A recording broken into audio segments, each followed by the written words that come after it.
আমাদের দিকে আচ্ছা। শুভ দুপুর বন্ধুরা, আশা করি আপনারা সবাই খুব ভালো আছেন।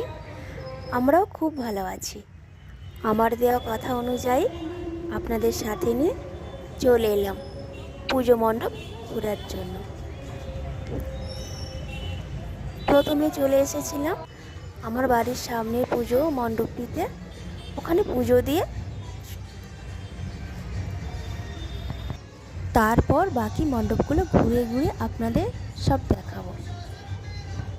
ইনি হলেন কোলাপুরচা রাজা, মানে আমি যেখানে থাকি এখানকার রাজা ইনি। আপনারাও আশীর্বাদ নিয়ে নিন। আজ আসার একটি বিশেষ কারণ হলো এখন একটু ভিড়টা কম হবে, কারণ এখন ছোট গণপতি বাড়িতে আছে তো, উনি তো 5 দিন থাকবেন।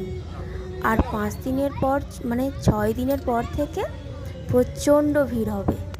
ভালোভাবে পুজো দেওয়া তো দূরের কথা, দর্শনটাই ঠিক মতো করা যাবে না। তাই ফাঁকায় ফাঁকায় চলে আসলাম আপনাদের সাথে নিয়ে। পাশাপাশি আজ বৃষ্টিটাও হচ্ছে না, নয়তো প্রচণ্ড বৃষ্টি হচ্ছে। আপনাদের সাথে নিয়ে বেরিয়ে পড়লাম।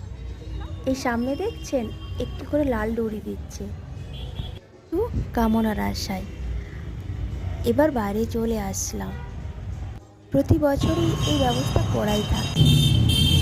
এবার চলে আসলাম আমাদের মার্কেটে, কিছু ঠাকুর রয়েছে ওইখানে। কত সুন্দর লাগছে দেখুন। উনি বিশ্ব ব্রহ্মাণ্ডটি এখানে তুলে ধরার চেষ্টা হয়েছে, আর এখানেও সেম করা হয়েছে। একটু চলে আসলাম আরেকটি মণ্ডপে। এই মণ্ডপটিও অপূর্ব সাজে সাজানো হয়েছে, মানে বলার মতো নয়। আপনারা দেখুন।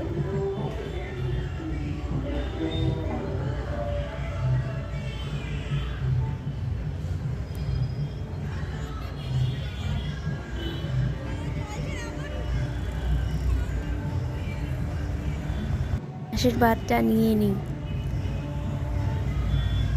আপনারাও আপনাদের মনস্কামনা জানিয়ে দিন।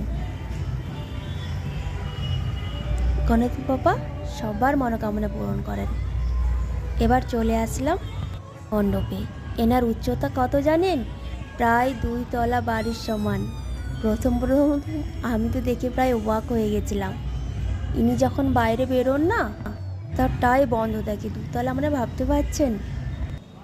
আর এইখানে ইনি দেখুন একটি ভাল্লুকের ওপর বসে কেমন মজা করছেন। বাচ্চারা দেখে বেশ খুশি পাচ্ছে। তারপর আমার পছন্দের জিনিস খেয়ে নিলাম সবাই মিলে।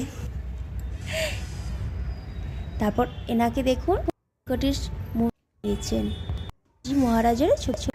দেখুন বৃষ্টিটার কি অবস্থা, আবার চলে আসলো। তাই আর কোথাও টাইম নষ্ট না করে বাড়ি চলে আসলাম। ওই আমার বাড়ি দেখা যাচ্ছে। চলুন আবার আরেকদিন কথা হবে আর ঘুরে দেখাবো পুরো বাকি মণ্ডপগুলি।